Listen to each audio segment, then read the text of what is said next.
Hello friends, welcome back to the Create Your Shape podcast. Today we're talking about should you use percentages or absolutes to determine macros, how to make macro adjustments, why am I losing body fat from some areas but not from other areas. We're covering this all in this month's Q&A episode, so let's get into it. But first, quick heads up, Create Your Shape, my 4-month nutrition coaching program for ladies who lift weights and want to look like they lift weights. The next class is starting in March and regular enrollment is in February. However, you do get a bonus when you sign up by January 31st. So you want to take advantage of that, especially if you are someone who is lifting weights and wants to look like they lift weights, but also wants to achieve it in a certain way. So the main 3 results we create is 1, changing your body composition, 2, understanding and learning the science and strategy behind it, and then 3, creating your nutrition routine that runs on autopilot. So taking the strategy and then systemizing it into your life so you can sustain all those changes and really feel empowered with the education when you're making decisions in the day-to-day, or when you see marketing on nutrition labels or new diets or new fads and all of that. You can learn more and get signed up at the link in the show notes, and that is jennythenutritionist.com/create-your-shape. So now let's get into this month's Q&A with these 3 questions. The first, why would you use percentages or absolutes to determine your macro targets? So if you're not sure what this means, a lot of times you'll hear people or apps that give you a percentage for macros based on calories. So an example of this may be if the app says, okay, your calorie target is 2,000 calories, which they would never say because they always just cut. But let's just say for simple math, they say, okay, it's 2,000 calories. Then we want you to get 50% of that from protein. So 50% of 2,000 would be 1,000 calories. And if you divide 1,000 times 4, because 1 gram of protein equals 4 calories, then that would give you 150 grams of protein. So that would determine your protein target. Now, the other percentages would then would fit so that way that all equals 100%. So this, I think, isn't like a bad way when you're just getting started, or if you're just need some targets to kind of generally go off of.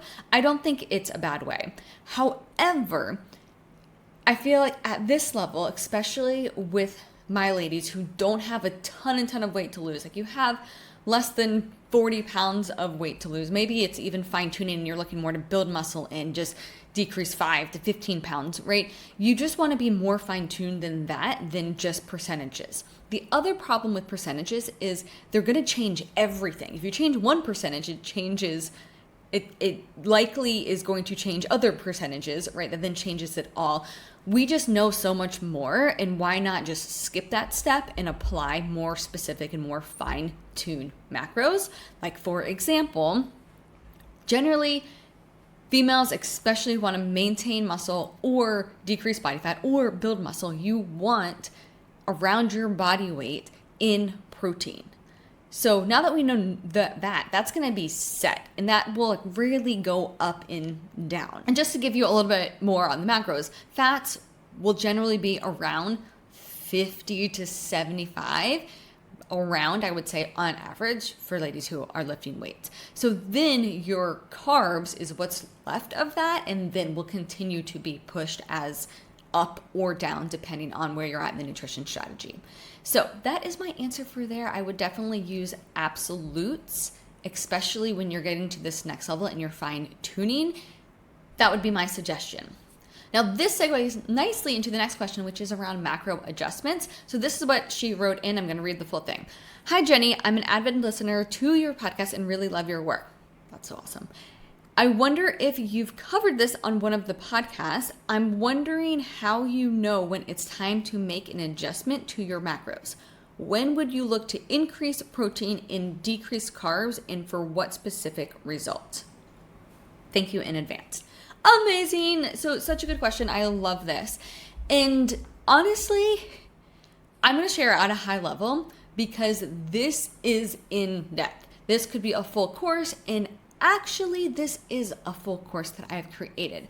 So within Create Your Shape, in the first round, I go over this for everyone at a high level. I outline every step. However, it is way too much information to teach somebody how to calculate and determine and adjust macros while also achieving everything else that we're doing in the program. So in Create Your Shape, it's focused on me being the coach and determining all this for you, and then you're setting up your systems and flows to execute and understand the strategy. Believe me, that is enough. However, in round 2 of Create Your Shape, for those who want to do another round, they also get access to the Calculate Macros and Coach Yourself course, where this is a full in-depth course. I think there's over 10 modules of me walking through all of the formulas, all of the steps. There's PDF visuals to go along with each step of the process to determine all of the calculations, why we go up and down, what if goals change, everything. It is so good. However, I think that it is important that you have to know you have to understand the strategy as a whole, and you have to be able to implement it first, or all of that isn't going to help you. That is why I very intentionally wait and give access for ladies who are in their second round when they are ready for it, and it can be very beneficial for them. So right now, though, I actually don't think I've ever mentioned that outside of the actual Create Your Shape program. So that is something new to share here. But for now, I'm going to quickly go over at a high level how adjustments are made. So first, you have to know where you're at in the nutrition strategy. So are you either maintaining, or are you priming to go into a deficit phase, or are you building? Generally, those three things can be wrapped into kind of the same phase 1, right? Same category. If that is the case, then that's going to look a little different. If you're not in phase 1, are you then in phase 2 where you are decreasing body fat, and that is the goal? Because that's going to determine everything. So first, knowing which phase that you're in, and just a reminder, you got to go through phase 1 before you go through phase 2. All right, so if you are in phase 1, generally you're going to look at where are you now, how much you're burning per day, and then you're going to close that gap to get up to how much you're burning per day. Typically, that looks like 80 to 150 calorie increase every other week. Could be every 1 week, depending on how fast your body is responding. Then you're going to take that 150 calories, or could be 80 to 150 calories, and then you're just going to break that down into macros depending on what macro is needed based on the gap. So for example, we just talked about how your protein goal might be set at 150. If that's your goal, but right now you're only eating 80, then that's going to be my first priority to get that protein up first. Or I may do, let's say your fat is the biggest goal. Like I've had ladies who come to me and they're eating like 30 grams of fat.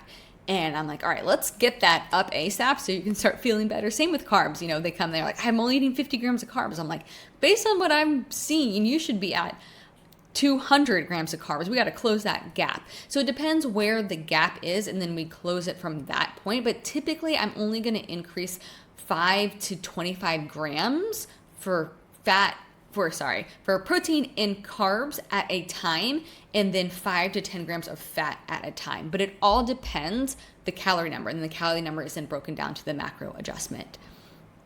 So how would I know to increase or decrease? So if you're in this first phase, we're increasing as fast as we can to get to those target macros and those target calories based on how your body's responding. If your body is allowing more food, right? I'm looking at hunger levels. It's like, oh, hunger is there. Let's get you more food.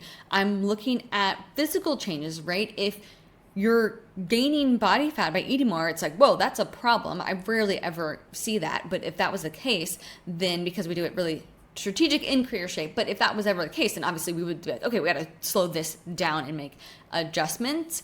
But I would say Hunger level is the biggest one. And then what does strength look like? What does weight look like? Like all of these key metrics that we track in Create Your Shape help me determine that in photos, biofeedback, all of that. So then what does this look like if you are in phase 2, if you are in the calorie deficit phase?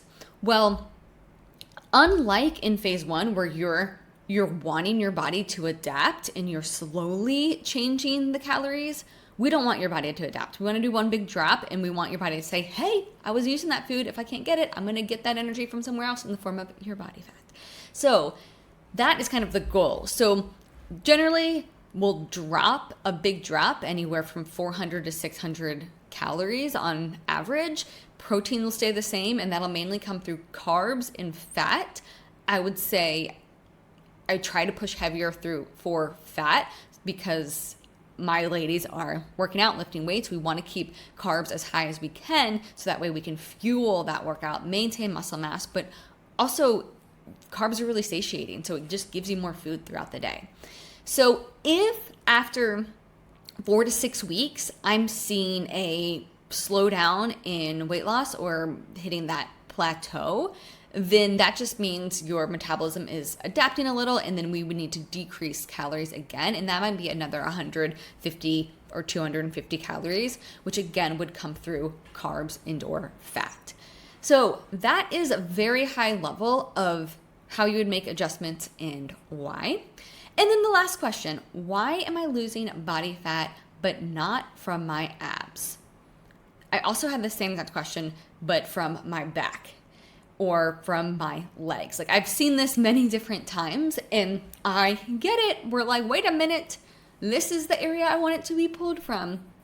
But the reason this happens is, one, we are losing body fat from all over, potentially evenly, right? Or we're losing it from all over, but because we are leaner in some areas, then our muscles show more as we decrease. And so it looks like we're making progress faster in that area. So that's one way to think about it. Another way to think about it is our bodies typically have preferred body fat storage pattern. For example, for me and for a lot of females, it's going to be in our thighs, in our back, in the back of the arms, like where the tricep is. So I remember when I did a bikini show and I was decreasing body fat every week, and I was like, when are my legs going to be shredded? Like they are just, like I know there's muscles there, but like I still have so much body fat to lose there. When are we going to be shredded there? So it will happen. It just may be because that there is more body fat there to lose, so you don't see it, the progress as much. And really, you just may need to lose more in order to see that bigger change there. Now, the other thing that is kind of a cool side note on this is our preferred body fat, like storage places, can change. I remember my first show compared to my second show, it was a lot easier to lose in my legs, and I felt like my arms weren't moving as fast. So that's just a little detailed side note. So that is the quick, I say rapid fire, but I cannot just rapid fire without giving you guys the education and some like science and full understanding behind it. But that's the rapid fire Q&A for this month.